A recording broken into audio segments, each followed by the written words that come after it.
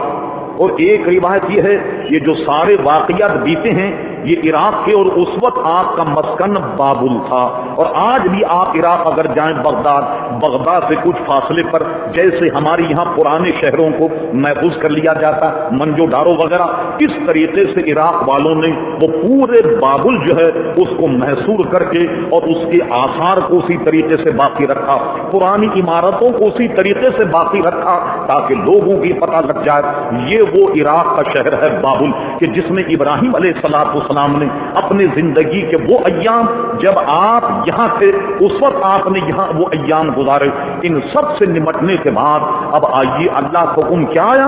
اور جو کیجیے بات اسی پر ہے کہ کیسے کٹھن امتحان سے گزرے۔ کہا ابراہیم ہم نے تمہارا مال کا امتحان لیا، تم اس میں کامیاب ہو گئے، اب یہ امتحان تمہاری جان کا تھا، سبحان اللہ تم جان کے امتحان میں بھی کامیاب ہو گئے، اور اللہ کے راستے میں جان دینے سے ذرہ برابر ابراہیم علیہ السلام نہ پھرے، اور اپنی جان کی بھی انہوں نے بازی لگا دی۔ اب کہا ابراہیم تیسرا امتحان یہ ہے، وطن شہر قریہ اپنی بستی سے کسے محبت نہیں ہوتی، فرما اب تم عراق کو چھوڑ دو، اپنا پیدائشی وطن یہ چھوڑ دو، اور یہ چھوڑنے کے بعد ابراہیم علیہ السلام جناب عراق سے شام چلے جاتے ہیں، اور باقی کی زندگی آپ نے شام میں گزاری اور اپنے وطن سے ہجرت کی۔ پھر یہیں کے یہ واقعات، ابراہیم علیہ السلام شام میں اپنی دونوں بیویوں کے ساتھ حضرت سارہ حضرت ہاجرہ رضی اللہ تعالیٰ عنہما ان کے ساتھ زندگی گزار رہے تھے۔ اب ایک امتحان ان سے اور لیا گیا، وہ امتحان یہ تھا کہ ابراہیم تم نے وطن کو بھی فراموش کر دیا، اس امتحان میں بھی تم کامیاب ہو گئے، اب ایک تم سے کٹھن امتحان لیا جاتا، وہ یہ ہے کہ اپنے ایک زن اور فرزند یعنی حضرت ہاجرہ اور ان کے بیٹے جو آپ کے بھی بیٹے اسماعیل علیہ السلام، ان کو لے جا کر جنگل میں چھوڑ کے آ جاؤ جہاں مکہ کی سرزمین ہے۔ ابراہیم علیہ السلام اپنی ایک بیوی، ان سے جو بچہ حضرت اسماعیل علیہ السلام، ان دونوں کو لے کر کے شام سے سفر کرنے کے بعد اس جگہ آئے جس کو آج مکہ کہا جاتا ہے۔ اس مکہ میں اپنے زن اور فرزند کو چھوڑ کر ابراہیم علیہ السلام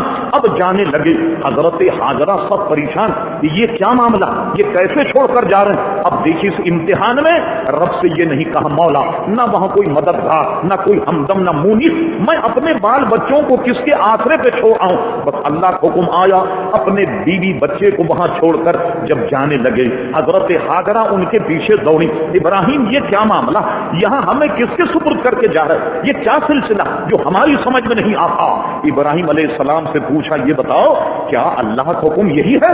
انہوں نے کہا ہاں میرے رب کا حکم یہی ہے کہ یہ میرا امتحان ہے گویا کہ میں تمہیں چٹیل میدان میں چھوڑ کے آ جاؤں۔ کہا ابراہیم بس ایک بات اور بتاتے جاؤ، اور وہ بات یہ ہے کہ چٹیل میدان میں تم کس کے سپرد کر کے جا رہے ہو؟ اللہ اللہ، ابراہیم علیہ السلام استقامت دیکھی، آپ نے فرمایا اپنی زوجہ سے میں تم دونوں کو اللہ کے سپرد کر کے جا رہا ہوں، فرمایا اب تم اطمینان سے چلے جاؤ، اس لیے کہ جس کے سپرد تم کر کے جا رہے ہو وہ ہمیں ضائع نہیں کرے گا، یقیناً ہماری وہ مدد کرے گا۔ یہ کیسے کٹھن امتحان ہے، اور اس میں سب سے اہم پہلو عزیزان گرامی یہ ہے، سوچنے والا ذہن عقل و خرد کا مالک ہو، اس میں یہ سوچئے کہ جب بھی کوئی ایسا امتحان دیا ابراہیم علیہ السلام نے اس کا سبب نہیں پوچھا، کوئی نہیں کہ مولا یہ سب امتحان کائے کے لیے جا، میں اپنے بیوی بچے کو چٹیل میدان میں کیوں چھوڑ جاؤں؟ حکم کا ماننا اسے کہتے ہیں، جو رب کا حکم آیا بالکل اسی کے مطابق حضرت ابراہیم علیہ السلام عزیزان گرامی عمل کرتے رہے، اور اسی طرح ہم اور آپ اللہ کے ہر حکم پر اسی طرح عمل کرتے رہے۔ پھر دیکھیے ثمرات آپ کو کیا ملتے، جب آپ ہر مصیبت ہر پریشانی ہر صعوبت کو من جانب اللہ تصور کر لیں تو دل میں دیکھیے کیسی تمانیت اور کیسا سرور پیدا ہوتا، پھر اللہ تبارک و تعالی صبر اور استقامت کا جذبہ کیسا عطا عطا فرماتا ہے. اسی لیے تو اس نے فرمایا اپنے بندوں کے لیے جیسے میرے انبیاء نے استقامت کا ثبوت دیا, میرے بندو تم بھی میرے دربار اسی طریقے سے مستقیم ہو جاؤ. اور اس کو قرآن مجید میں یوں بیان کیا گیا, ان الذین, اور وہ لوگ قالوا ربنا اللہ, جنہوں نے اس بات کا اقرار کیا کہ ہمارا رب اللہ تبارک و تعالی, محض زبانی اقرار نہیں, ثم استقاموا, اور اس پر ڈٹ جائیں, اس پر جم جائیں, اس پر استقامت کریں. تو جانتے ہو پھر اس کا ثمر کیا, تتنزل علیہم الملائکۃ, تو ایسے لوگوں پر فرشتے نازل ہوتے, اللہ تخافوا ولا تحزنوا, اے مرد مومن اب تجھے ڈرنے کی ضرورت نہیں, اب تجھے حزن اور ملال کی ضرورت نہیں. وابشروا بالجنۃ التي کنتم توعدون, ہم اس لیے آئے تاکہ تجھے جنت کی بشارت دیں جس کا وعدہ اللہ نے تجھ سے کیا. یہ اس ثمرات استقامت کا عزیزان گرامی اللہ تبارک و تعالی اپنے راستے میں, اپنے دین کے معاملے میں, دین اور دنیا سارے معاملے میں رب کریم وہ استقامت عطا فرمائے. ابراہیم علیہ السلام کے نالین کی خیرات عطا فرما دے کہ ہم میں وہ استقامت, وہ صبر, وہ تحلم, وہ جرأت ہم میں پیدا ہو جائے. وما علینا الا البلاغ.